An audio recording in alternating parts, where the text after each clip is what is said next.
Merci d'avoir accepté mon invitation pour un en off. Alors, je ne savais pas où le placer, je t'avoue. Je ne savais pas si on le plaçait en off sport, en off entreprise, en off société. J'ai eu du mal à placer tout ça. Alors peut-être qu'au fil de la conversation, on va pouvoir peut-être décortiquer. Est-ce que déjà tu peux te présenter pour le grand public aujourd'hui? Eh bien, je m'appelle Yann Fontenot. Voilà, j'ai 40, bientôt 6 ans. Voilà, et puis je suis, comment dirais-je, multifonction. J'ai eu plusieurs métiers dans ma vie et là aujourd'hui, actuellement, je suis formateur sur des thématiques de communication, management, gestion des émotions, gestion de conflits. Et je travaille pour le compte de la fédération de basket et également à mon compte aussi, puisque j'ai une activité annexe. Voilà. D'accord. Quand tu dis que tu travailles pour la Fédé de basket, est-ce que c'est lié à une carrière précédente? Il me semble que tu as été basketteur à haut niveau. Est-ce que tu peux nous parler de cette Au phase de niveau, ta je ne vie? sais pas. Au niveau, je ne sais pas si on peut appeler ça du haut niveau. En tout cas, ça a été mon métier pendant quelques années, puisque j'ai quand même joué beaucoup à l'étranger, mais dans des championnats on va dire, de deuxième zone. Voilà, en tout cas, j'étais loin du niveau pro, ce qu'on appelle la Betclic Elite aujourd'hui, hein, le top niveau du basket français. Donc j'ai joué en Israël, j'ai joué en Suisse, en Belgique, en Irlande.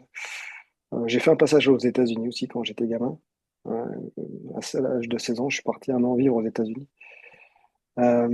Et donc voilà, c'est comme ça que j'ai passé ma la première partie de ma vie sur les terrains de basket et à traverser, on va dire, le globe, même s'il y a des zones que j'ai pas explorées encore, mais enfin, en tout cas, entre l'Europe et les États-Unis, ça m'a occupé pendant quelques années. Qu'est-ce que tu en retires de cette expérience? Ça a duré une dizaine d'années, j'imagine. Qu'est-ce que tu Alors, en... ça commence, ouais, enfin, une dizaine, un peu plus, hein, quand même, parce que si tu mets la formation dedans, moi, j'ai commencé, en fait, les entraînements bi-quotidiens, à l'âge de 13 ou 14 ans. Donc, ça a duré, jusqu'à mes 30 ans. Voilà, en gros, donc, tu vois, allez, on va dire une grosse quinzaine d'années. Et qu'est-ce que ça m'a apporté?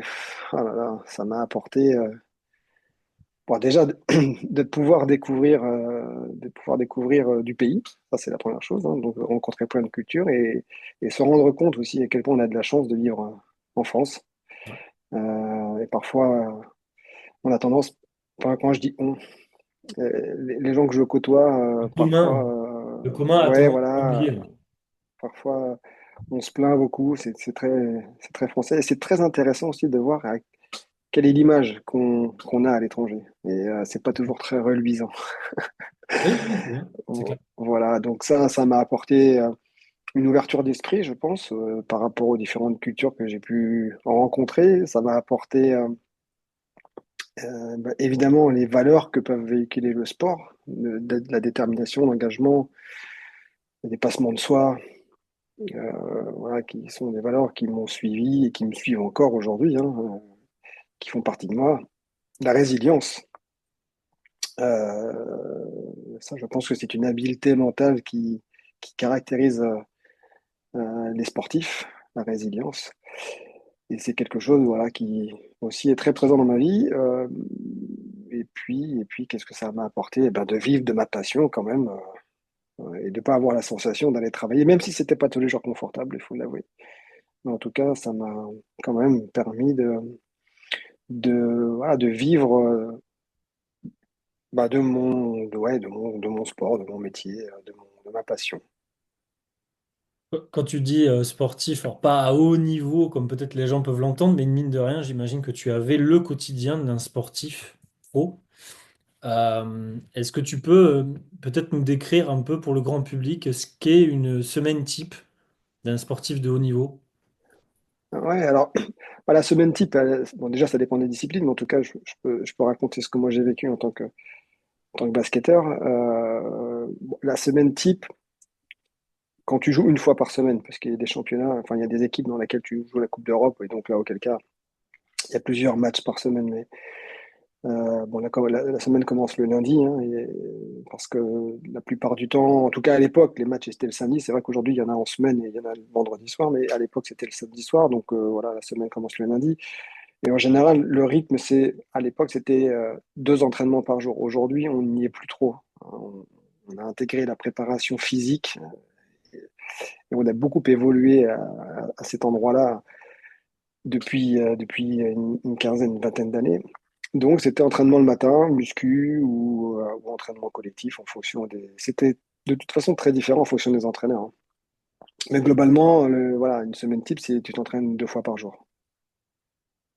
Deux Donc, fois en par jour. gros, tu te lèves le matin. Bon, déjà, tu mets un petit peu de temps avant de te déverrouiller parce que tu as mal partout, hein. Voilà, ça, c'est la contrepartie. En tout cas, moi, c'était mon cas, hein, c'est la contrepartie du sportif du yo, parce que je pense que on met les corps à mal quand on fait ce type de métier.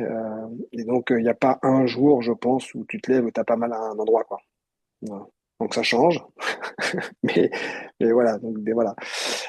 Et puis, ouais, de toute façon, tu te lèves. En gros, tu dors, tu vas t'entraîner, tu manges, tu redors, tu fais la sieste. Et puis, tu Comme une retournes machine. t'entraîner le soir. Ouais, tu es une machine, hein. Ouais. Une Et machine. Et comment on trouve sa motivation? Alors finalement, ça peut se transposer sur divers sujets, sur divers événements. Comment on peut trouver sa motivation lorsque justement on a mal, quand peut-être on n'est pas hmm. titulaire et que bah, on manque peut-être de motivation, ou si, imaginons, voilà, on a eu un rapport un peu compliqué à son coach. Comment on peut trouver la motivation le matin? Mais c'est quelque chose qui peut se transposer sur l'entreprise, hein, de toute Hmm. façon. Bah, la motivation, c'est très variable, hein. Il y a des jours où tu n'es pas motivé, hein. Tu y vas, pourquoi? Parce que tu as des enfants et une femme qui voilà, et des charges à- Assumer. à payer, tout simplement, hein. Donc, c'est pas toujours non plus un plaisir. En tout cas, pour moi, ça n'a pas toujours été un plaisir. Et j'ai même envie de te dire que, mais ça, je l'ai compris bien après, c'est que euh, tu sais, il y a des gens qui aiment qui aiment le basket et il y a des gens qui aiment la vie du basketteur. C'est-à-dire que, bon, là, quand tu es basketteur professionnel, bon, tu gagnes ta vie correctement et tu as une certaine notoriété, même si c'est dans ton milieu. T'as quand même, voilà, les gens te reconnaissent. Bon, voilà, c'est jamais désagréable. Mais, et donc, il y a des gens qui aiment la vie du basketteur et puis il y a ceux qui aiment le basket et qui font ça parce qu'ils aiment le jeu, quoi. Et moi, je me suis rendu compte que finalement, c'était plutôt la première option. C'est-à-dire que moi, je préférais la vie du basketteur que le basket. Donc, la motivation, parfois, elle était très difficile à trouver parce que la motivation, elle n'est pas placée au bon endroit. Il y a des La sueur, enjeux. la sueur ou les paillettes, quoi. Alors, tu as Ouais, les deux, hein. ouais, oui, oui. Pour avoir les paillettes, il faut un peu de sueur quand même. Mais ce que je veux dire par là, c'est que moi, j'ai fait du sport professionnel, mais c'est encore une fois, hein, c'était inconscient à l'époque, hein. C'est après tout le travail que j'ai fait avec moi-même qui m'a fait prendre conscience que finalement, bon, c'était pour obtenir l'amour de mes parents, hein, et obtenir la reconnaissance de mes parents et de la famille, parce que j'étais un petit garçon euh, un peu turbulent, tu vois.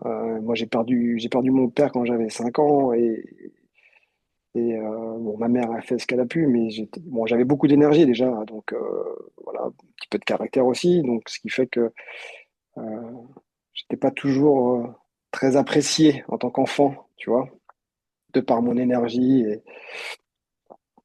et que ça soit à l'école, que ça soit même parfois dans la famille. Donc pour moi, c'était une stratégie pour pouvoir avoir la reconnaissance et l'amour de mes parents. Enfin, quand je dis mes parents, c'est mon beau-père et de ma mère, quoi. Et ça, c'est quelque chose, c'est un travail que tu as fait sur toi après carrière ou au moment où tu étais encore avec un ballon entre les mains? Non, non, après, bien après. Bien après? Ouais, parce que je pense que Bon, déjà, j'ai arrêté jeune, mais je pense que si j'en avais pris conscience avant, j'aurais arrêté encore plus jeune. D'accord. Voilà, pour faire quelque chose qui me qui me correspondait mieux, mais je regrette rien, hein. Je suis très content de ce que j'ai vécu, des expériences que j'ai pu avoir.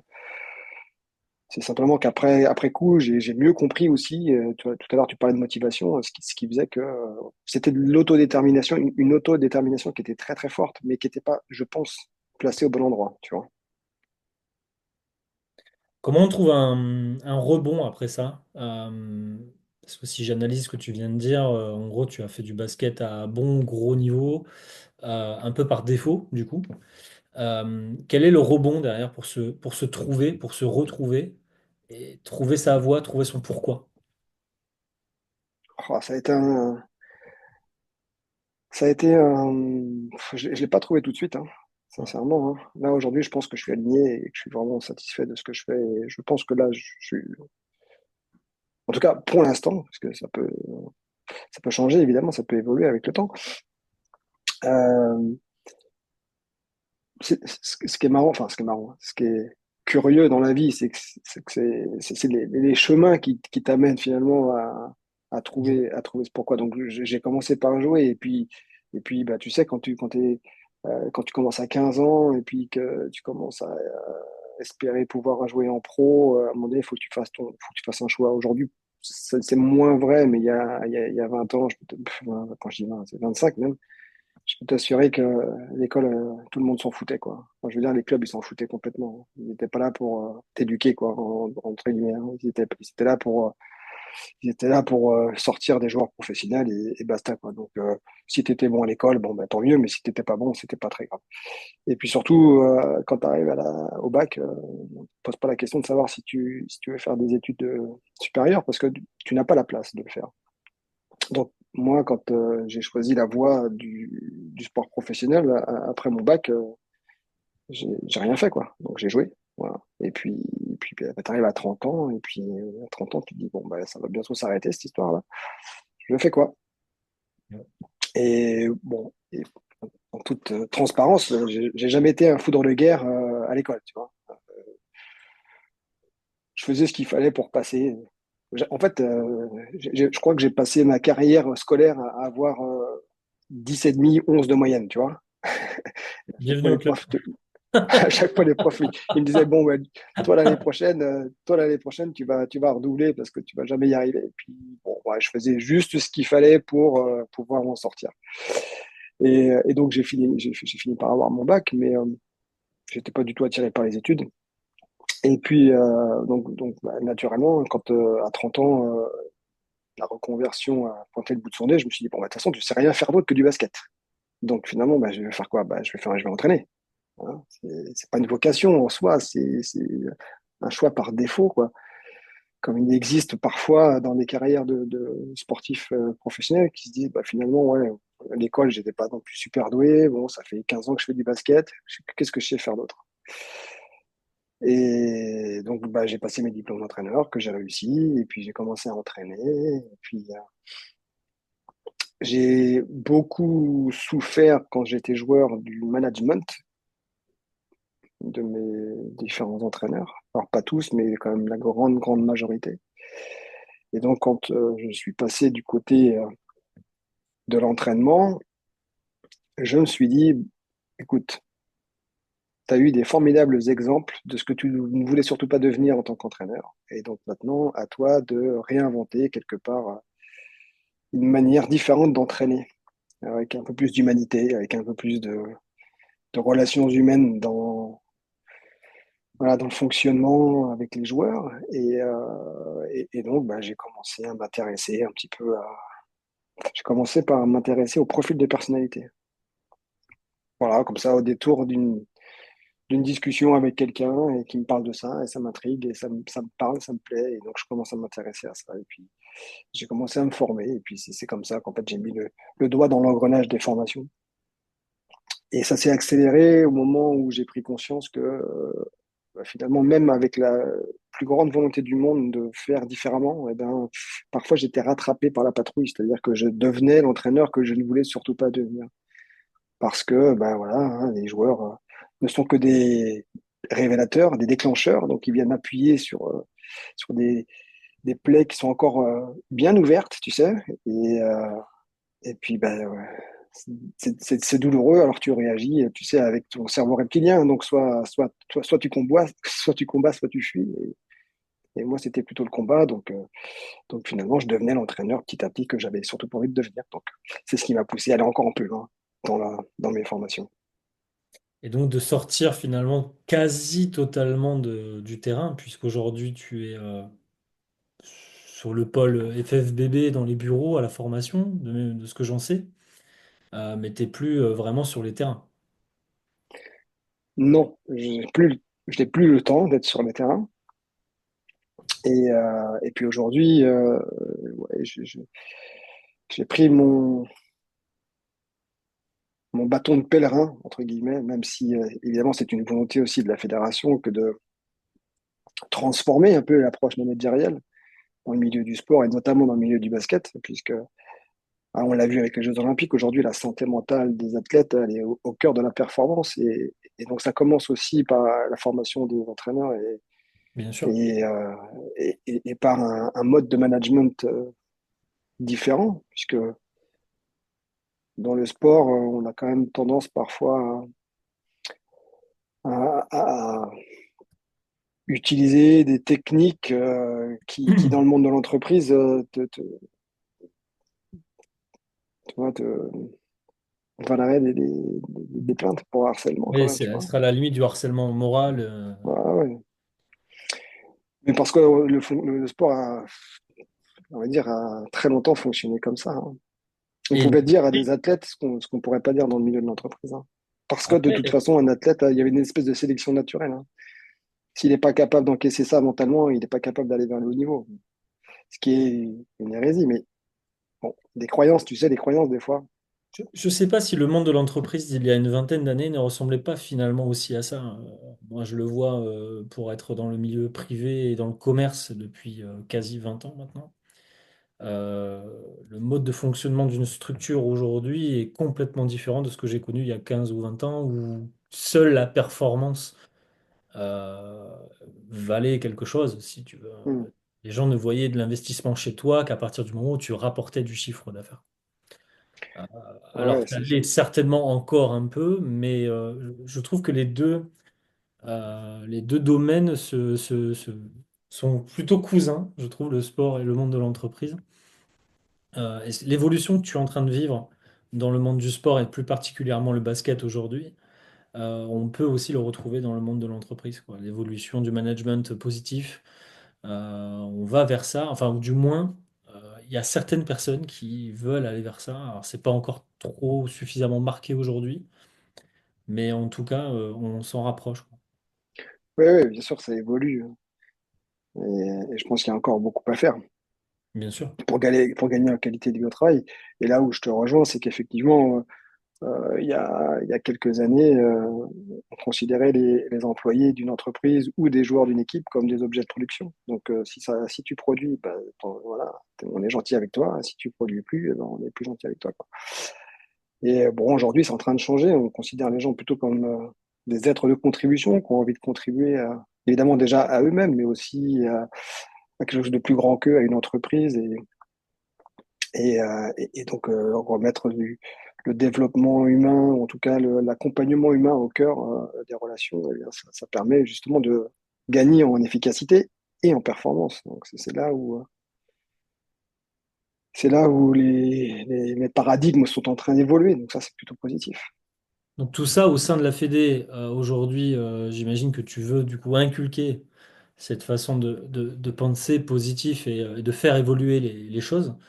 Mhm. Et en parallèle de ça, aussi sur des formations pour des privés, pour des Ouais, entreprises. Comment ça ouais. se matérialise exactement lorsque tu rencontres un entrepreneur aujourd'hui? Comment ça se passe? Tu as un entretien, j'imagine, au début. Il te demande ce que tu peux proposer comme formation et qu'est-ce que tu proposes exactement? Bah, en fait, ça dépend si c'est moi qui démarche ou si c'est lui Oui, qui vient. forcément. Si c'est lui qui vient, c'est qu'en général, il connaît un peu nos domaines d'expertise et que du coup, il a des besoins, que ce soit dans la gestion des émotions, dans la gestion de conflits, que ce soit pour lui, pour les salariés, ou pour en tout cas les gens qui sont sous sa responsabilité. Donc là, pour le coup, eh bien, ensemble, on co-construit pardon, une formation sur mesure en fonction des besoins, que ce soit après, en fonction du temps qu'ils ont disponible aussi, hein. Mais sinon, après, ouais, on a tout un catalogue, en tout cas des domaines de compétences qu'on peut développer, que ce soit chez les managers, chez les leaders, chez les chefs d'entreprise, chez les entraîneurs. Et forcément, ça a un impact aussi sur les gens qui sont managés par ces gens-là. Vous avez un suivi, un retour de ces formations que vous donnez en interne? Vous faites un suivi sur du long terme? Comment ça se passe exactement? Si demain quelqu'un voit cette vidéo et prend conscience qu'une formation de l'externe peut les aider à trouver des solutions sur, voilà, sur la gestion d'un conflit, sur les choses comme ça, est-ce que tu as un suivi sur du long terme avec ces employés et ces employeurs, tout simplement? Bah, tout dépend du contrat quand parle de contrat, c'est pas le Oui, contrat signé, hein, mais du contrat moral euh, qui est établi entre nous. Après, moi, ça m'intéresse toujours. J'envoie toujours un petit mail quelques semaines, quelques mois après pour voir comment les choses vont évoluer. Moi, ça m'intéresse de savoir quel est l'impact de ce qu'on a pu vivre ensemble sur une formation. Ça m'intéresse voilà, d'avoir l'impact à la fois sur la personne qui ont vécu la formation et aussi sur les gens qui ont pu en bénéficier. C'est-à-dire les gens bien sûr, qui sont sous la responsabilité des managers, quoi. bien sûr. Euh, Par rapport, si on revient sur le sport, quelle image tu as du sportif de haut niveau d'aujourd'hui? Parce que pendant des années, on a vu les sportifs de haut niveau évoluer médiatiquement. Il y a eu l'après-Coupe du Monde, par exemple, pour le football. Il y a eu un impact après 98 sur la médiatisation. Aujourd'hui, il y a les réseaux sociaux. Est-ce que tu penses que l'humain, le sportif de haut niveau d'aujourd'hui évolue dans le bon ou dans le mauvais sens par rapport à tous ces changements, notamment l'évolution Internet, etc. Enfin, si je dis qu'il évolue dans le bon ou dans le mauvais, c'est une forme de jugement. Et là, pour le coup, c'est c'est- c'est- c'est- euh, c'est comme ça, quoi. Tu vois? Oui, chacun va avoir un avis. Et, enfin, forcément, il y a des choses qui étaient sûrement mieux avant et d'autres qui étaient moins bien avant. Et pour le coup, aujourd'hui, il y a des choses qui sont moins bien qu'avant et mieux qu'avant. Enfin, tu vois, il y a toujours du positif dans toutes les situations. Et ce qui est sûr, c'est qu'aujourd'hui, je pense que les sportifs ont besoin d'être accompagnés pour pouvoir gérer ce rapport avec les réseaux sociaux, ce rapport de communication, hein, parce qu'on voit que la carrière, elle peut vite prendre une tournure dramatique à cause de cette vitesse d'information et voire même avec tout ce que ça peut engendrer, hein, les fake news, enfin voilà, tout. On peut le voir là avec Kylian Mbappé qui a subi une fake news en Suède et qui du jour au lendemain passe pour un paria. Mm, Vrai, pas vrai, nous on n'est pas juge, mais disons que le fait qu'il y ait un tribunal médiatique comme ça, mm, c'est mm, assez déconcertant, chose que bah, par exemple à l'époque, si je prends il y a 30 ouais, 30 ans en arrière, Eric Cantona, bon, il a dû en faire quoi, des conneries quoi, tu vois. Et, mm. finalement, mis à part le coup de pied qu'il a mis aux supporters, qui était médiatisé pour le coup, parce que c'était un match en direct, toutes les autres bavures, on les a pas vues ou entendues, parce qu'il n'y avait pas autant de Ouais. téléphones portables, il n'y avait pas Ah bah Internet, c'est les réseaux sûr que là sociaux. aujourd'hui tout est filmé presque, hein. Donc c'est sûr que là voilà, le monde a évolué, le monde a évolué et qu'on le veuille ou non, qu'on trouve ça bien ou pas bien, à un moment donné, faut s'adapter quoi, faut trouver un équilibre à l'intérieur de ce système. La gestion du stress et du conflit en entreprise, on peut le retrouver aussi sur un parquet, sur un terrain de foot, sur n'importe quel domaine où il y a une équipe. Comment ce sujet est abordé lors de tes formations? Et est-ce que tu pourrais donner quelques tips comme ça aux gens qui nous écoutent afin de mieux se préparer à ce genre de situation? Oui, bien sûr. Alors, en ce qui concerne le stress ou les conflits. Pour nous, le premier, quand je dis pour nous, c'est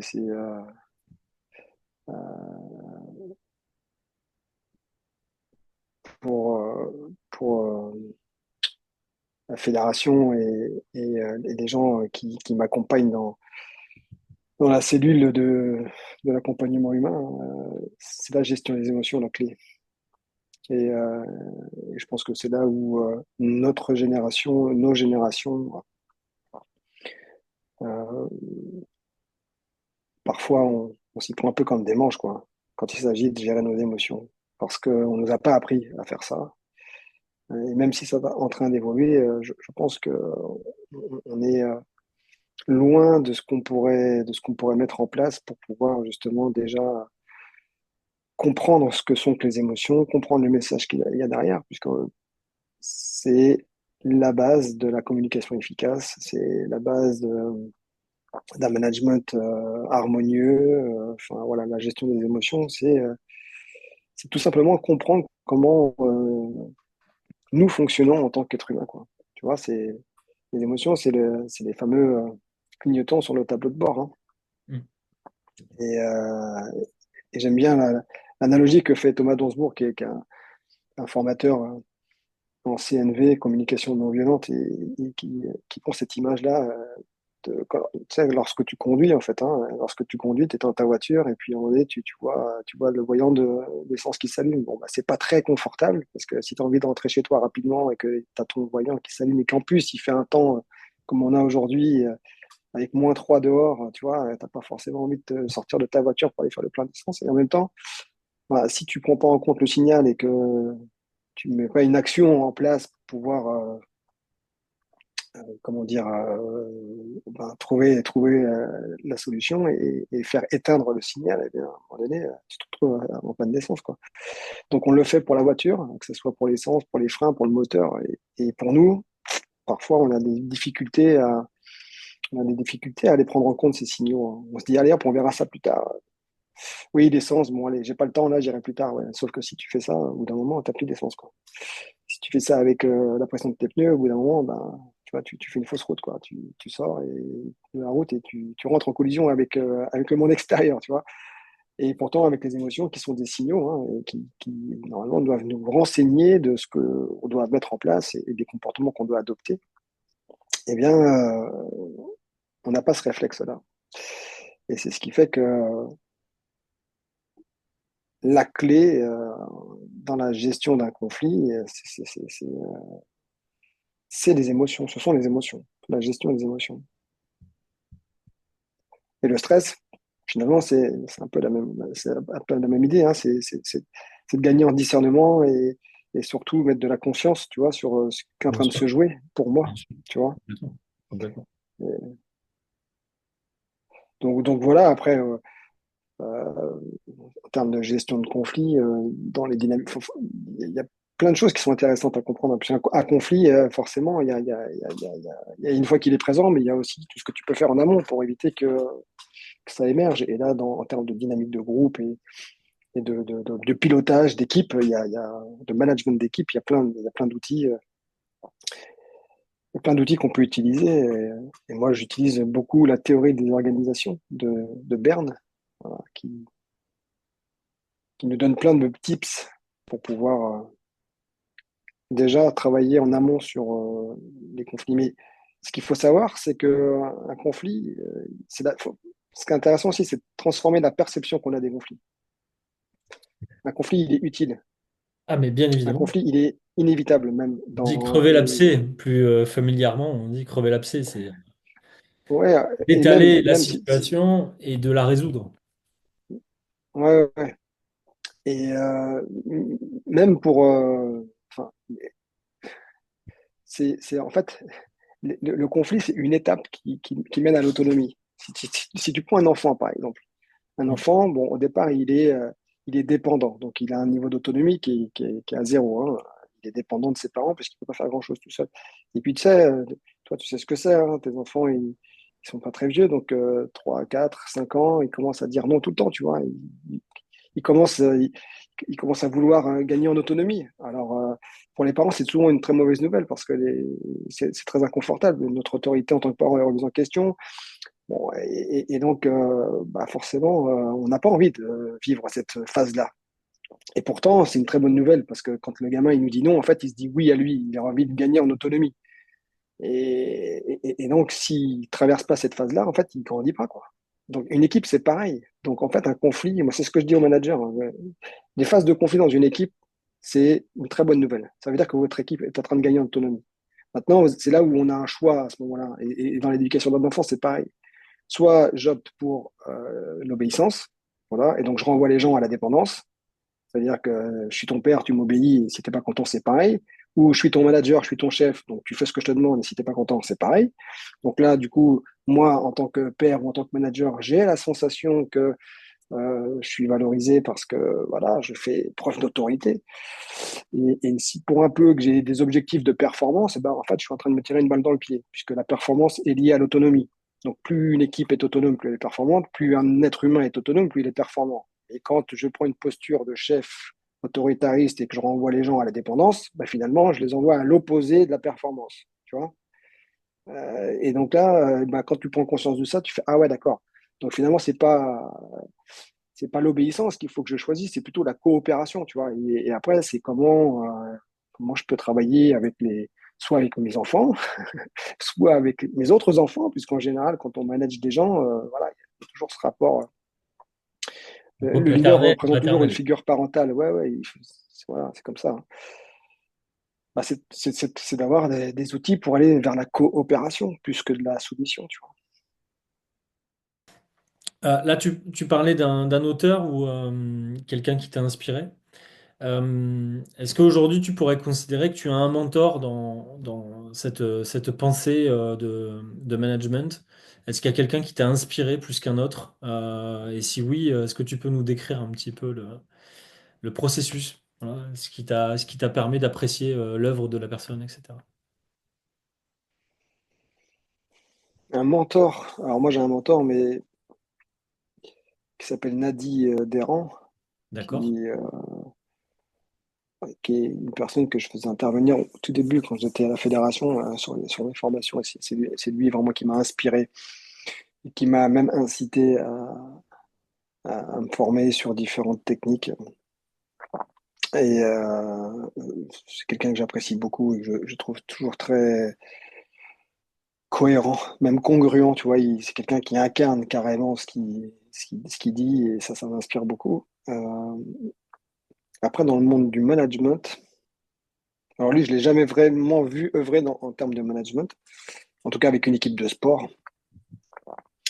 Et dans le monde du sport, non, Pas j'en ai pas. un coach qui, par sa gestuelle, par les mots qu'il a employés avec son équipe. Il y a eu énormément de reportages sur des coachs en immersion. Je pense notamment à Pascal Duprat, qui a fait, ce qui a sauvé le TuS Football Club il y a quelques années de ça, Hmm. avec un discours qui semble, en tout cas pour le grand public, extrêmement inspirant. Il n'y a pas un coach comme ça qui te vient en tête? Alors c'est vrai que j'ai vu, euh, j'ai vu deux séries, enfin une série notamment. J'ai regardé The Last Dance, tu sais, Oui, qui parle ouais, de l'épopée des Chicago Bulls avec Michael Jordan. Michael Jordan, mais surtout C'était délirant. Phil Jackson, Oui. Mm. voilà, qui avait amené une manière un peu différente ouais, de manager avec un peu une philosophie bouddhiste. Euh, et il y a eu aussi Secret Coach, je ne sais pas si tu connais Je ne l'ai pas vu, on m'en a ça. parlé. On m'en a Ouais. parlé, mais je ne l'ai pas vu. Et notamment dans cette série-là, il y a un coach aussi de basket qui s'appelle Doc Rivers, qui est l'entraîneur, enfin, qui était l'entraîneur à l'époque des Boston Celtics et qui a amené aussi une méthode de management avec la philosophie Ubuntu, qui est une philosophie qui est inspirée de Nelson Mandela. D'accord. Voilà, donc tu vois, pour te dire, l'idée, c'est vraiment autour de la relation avant tout, quoi, hein. La relation humaine au centre de tout. Je suis qui je suis parce que tu es qui tu es. Voilà. C'est ce genre de reportage, je trouve ça extrêmement inspirant parce qu'on les voit finalement œuvrer. Euh, on est en plein milieu du vestiaire, on est un peu, voilà, c'est un endroit assez intime finalement. C'est des choses qui sont Mhm. extrêmement protégées des caméras. Et si on pouvait mettre ces coachs en plein milieu de, je sais pas moi, du gouvernement ou d'un groupe d'employés dans une société, je sais pas quel résultat ça donnerait, mais en tout cas, c'est intéressant. Est-ce que tu pourrais nous donner ta plus belle réussite de vie? Alors j'imagine qu'on ne parlera pas des enfants parce que ben, pour tout père ou pour toute mère, ça reste, quoi qu'il arrive, quelque chose de formidable. Mais Mhm. si tu devais donner autre chose que les enfants, Bah, moi, ma plus grande réussite, c'est qui je suis aujourd'hui. Alors, c'est sans, sans prétention aucune, évidemment, mais je suis plutôt fier, en fait, du parcours que j'ai eu, et je changerai absolument rien au parcours que j'ai eu. Euh, c'est vrai que connu, je parlais de résilience, bon, voilà. J'ai eu quand même quelques épisodes dans ma vie. Donc j'ai parlé de mon père que j'ai vu mourir quand j'avais 5 ans, puisqu'il est mort pendant les vacances d'été. Hein. Il était en train de jouer avec ma mère et il a fait une crise cardiaque. Bon, et puis il s'en est suivi plein d'autres, quoi. La santé mentale, dans la famille, c'est quelque chose de, pas de tabou, mais en tout cas, c'est quelque chose qui est très prégnant, en tout cas, parce que j'ai quand même pas mal de suicides dans ma famille proche, hein. Que ce soit mon beau-père, donc le mari de ma mère, qui s'est voilà, laissé mourir par l'alcool, un oncle aussi, j'ai eu aussi un oncle, enfin, deux autres oncles qui se sont suicidés, enfin voilà. Euh, Quand j'avais 11 ans, j'ai un de mes oncles qui a tué ma grand-mère, tu vois. Donc en fait, il s'est passé plein de trucs dans ma vie. Et, et- et évidemment, tout à l'heure, on parlait de gestion des émotions, on parlait d'accompagnement. Et à l'époque, c'était pas du tout dans les mœurs que de faire accompagner des enfants qui vivent ce genre de choses, quoi. Aujourd'hui, ça paraîtrait. Tu sais, moi, quand je ça partais en paraîtrait vacances, délirant là, qu'il n'y ait pas un ouais, petit pour prendre bah, en main. pour, pour rien te cacher, je suis suivi par une psychologue et quand je lui ai raconté mon histoire, elle me dit, mais et du coup, comment vous avez été accompagné quand vous avez... Parce que entre 5 et 15 ans, j'en ai vu quelques-unes. Et j'ai dit, mais j'ai pas été accompagné. Ah oui, quand même. J'ai dit, bah ouais, parce que c'était pas du tout, à l'époque, c'était pas du tout courant, quoi. Il y a 30 ans, ça se faisait pas. Voilà, ça se faisait pas. Et donc, je trouve que compte tenu de tout ça, On sort bien. Là, je trouve que je m'en sors plutôt pas mal. Tu vois, même si, même si j'ai encore des trous dans la raquette, hein, parce qu'on va pas se mentir. Voilà, Ah, mais en mais tout cas, en termes de... ton témoignage était intéressant parce que il parlera à beaucoup de gens qui ben, mettent sous le tapis beaucoup de sujets parce que c'est pas de leur génération peut-être d'en parler. Je sais qu'à l'époque, moi quand j'étais enfant, c'est vrai que c'est une conversation que j'ai entendue comme ça alors peut-être pas, c'était peut-être pas mes parents à proprement parler, mais d'adultes qui se trouveraient dans la même pièce que moi et de dire ah, quand même, allez voir un psy, tu vois, c'était genre il faut vraiment avoir des gros problèmes pour y aller, quoi. Hmm, Aujourd'hui, il y a quand même, le monde c'est inversé par rapport à ce sujet, et je trouve ça très intéressant qu'on puisse en parler un peu plus librement, que certains sujets, notamment les enfants qui subissent certains méfaits, des adultes, ouais, quel que soit c'est- son âge, hein, de toute façon, à un moment donné, je pense que si on a besoin de parler de quelque chose, il faut oui, déposer les valises, comme on dit, quoi. oui, oui, bah, je pense qu'il faut qu'on fasse preuve d'humilité hein, en tant qu'être humain. Je pense qu'on a tous des valises, on a tous Complètement. des épisodes de notre vie. Et je pense qu'à ce niveau-là, la douleur, elle se compare pas, quoi. Parce que c'est vrai que dans mes expériences, quand je partage ce qui m'est arrivé, les gens me disent, ouais, mais moi, il m'est pas arrivé les mêmes choses que toi. Waouh, la vache, c'est dur, ça doit pas être simple et tout. Et puis ils me racontent leur histoire. J'ai fait, mais tu sais, Il n'y a pas de niveau. C'est c'est pareil, quoi. Voilà, c'est pareil. Il n'y a pas de, ouais, il y a pas de comparaison, quoi. C'est un traumatisme et un traumatisme, c'est la façon dont il est vécu, et je pense qu'on en a tous, et Bien sûr. devrait tous se faire accompagner, on devrait tous, ouais, effectivement, essayer de corriger quelques trous qu'on a tous dans la raquette, parce que c'est comme ça, c'est la vie. Voilà. Toi qui es un ancien basketteur, est-ce que tu pourrais nous donner ton 5 majeur? Voilà, les 5 joueurs que tu mettrais sur le parquet pour gagner quelque chose, quoi. Toute génération confondue. Toute Là, génération t'as, confondue. t'as Bah, libre déjà, choix, c'est le All-Star Game version le Yann, quoi. All-Star Game. Je pense que je mettrais Magic Johnson au poste de meneur de jeu. Bon, forcément, sur les ailes, je mettrais peut-être LeBron James et Michael Jordan. Forcément. Je pense que Kobe Bryant, il serait pas loin derrière, tu vois. Et puis à l'intérieur, Shaquille O'Neal, c'est la vieille génération, hein. Oh, pas si vieux, hein. Le Shaq, c'était Et quoi, il y a 15 ans qu'il a arrêté? ouais, 15 ans, il y a 15 15 ans. ans. Bon, après, c'est vrai que je suis déconnecté un peu des nouvelles générations, là, hein. Et je comprends. Moi, Mais c'est je pareil. mettrais bien Wembanyama quand même dans le lot, tu vois. Il a l'air je le connais Sur pas, le du poste coup, 4. je suis pas, mais il a l'air impressionnant de ce que je peux en entendre, en tout cas. Ouais, il est assez fantastique, ouais. Il est assez hors norme. Et pour coacher tout ça, il y a Pour un coach. coacher tout ça, eh ben, je mettrais bien le duo dont je t'ai parlé tout à l'heure, hein, Phil Jackson avec Doc Rivers. Ça me paraît pas mal. Donc, il n'y a pas de Parker, il n'y a pas de Popovic là-dedans. Il n'y a pas de Parker, il n'y a pas de Popovic, non. Non, non. Non, non, je pense que bah, Tony Parker, il a fait une carrière exceptionnelle. C'est un joueur exceptionnel. Enfin, c'était un joueur exceptionnel. Tout comme Popovic, hein, qui sont voilà, des gens remarquables. Et là, je te parle de ce qui m'a donné envie, moi, de jouer au basket, tu vois. C'était Magic Johnson. Magic Johnson, j'ai passé mon enfance à regarder des cassettes vidéo. Puis à l'époque, je peux te dire que trouver des cassettes vidéo, c'était pas simple.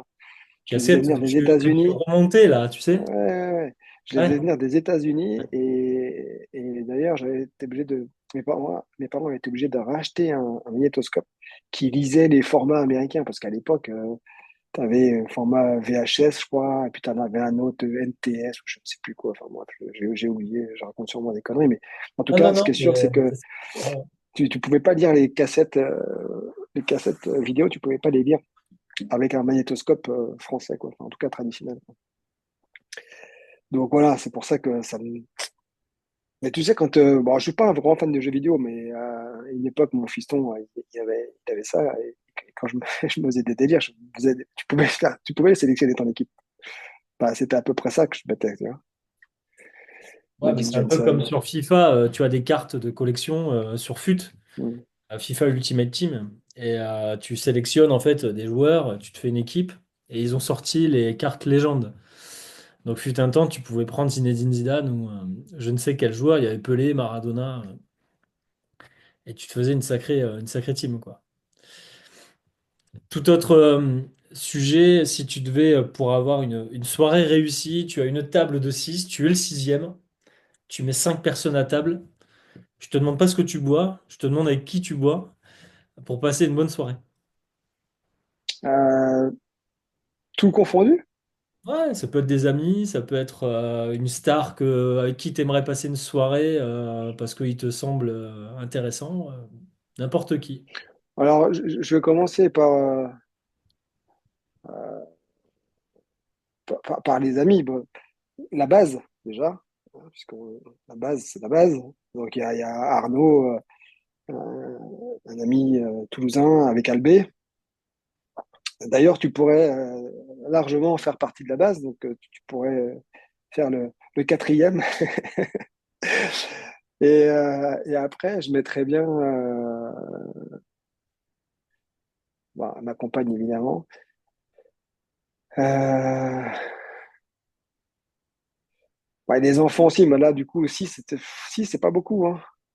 Parce qu'après, moi, je mettrais bien des Une gens grande comme. table de 12. Allez, je te propose une table de Ouais, 12. T'as le droit. non, mais des gens vraiment célèbres avec qui j'aimerais partager du temps, qui m'intriguent. Artus, déjà, il me fait beaucoup rire. Ouais, énormément. Ouais. Pareil. Ouais. Et il y a Et nuit, parce que moi, en Tommy. fait, j'aime bien raconter des conneries quand même, moi. Artus et Alban Ivanov.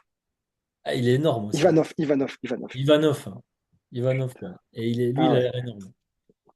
Ouais. Lui, il me fait mourir de rire. Euh, hmm, Qui est-ce que je pourrais inviter?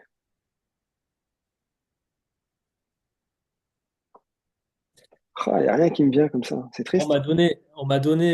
Alors Christian Clavier, et, bah, en gros, toute la troupe du Splendide, là, Ah ouais, ouais, que ouais. des bronzés. Et on m'a donné, alors, c'était Gad Elmaleh. Mais il y avait une nana dont j'ai perdu le nom qui fait qui gaze énormément là en spectacle et elle a un Instagram qui fonctionne bien, qui vulgarise complètement le vagin quoi, qui parle de. Ah oui, Blanche Gardin, non? C'est pas elle? Oui, voilà. Et, Hmm. elle a l'air énorme elle aussi, tu vois. Passer une soirée avec elle, ça doit être marrant. Ouais, ouais, ouais. C'est vrai que c'est un peu cash. Ouais, c'est ça qui est cool. Écoute, Yann, je te remercie. C'était très C'est moi qui consistant. te remercie. On a appris beaucoup de choses sur ta philosophie de management et de vie. Et j'espère qu'on aura l'occasion de débriefer tout ça avec une partie 2 dans quelques mois quand en off sera beaucoup plus installé et qu'on aura peut-être deux, trois ou quatre chroniqueurs autour de nous et qu'on pourra, Ah ouais, je sais pas, racheter par le groupe TF1, on ne sait pas, hein, un jour. ouais, écoute, Je je te sais le pas. souhaite, hein. Merci en tout C'est vrai cas d'avoir que accepté cet t'as un peu échange. des airs de Camille Combal, là, comme ça, là, tu vois? Ah bon? Camille Combal. Ouais, Putain, écoute, on m'a je te comparé souhaite la l'autre même jour. Ah oui, on carrière de m'a comparé à présentateur. Mathieu Delormeau. J'ai très mal pris le sujet. Je me suis dit quand même, j'ai pas autant de muscles que lui, tu vois. Mais Camille Combal. Ah ouais, tiens. D'accord. C'est la teinte, peut-être. Non, ouais, je sais pas. Non, non, mais en mode présentateur, tu vois, c'est. Merci en tout cas pour ta confiance. Et puis on Bah, se dit merci à toi. Merci pour l'invitation, c'était top. à bientôt.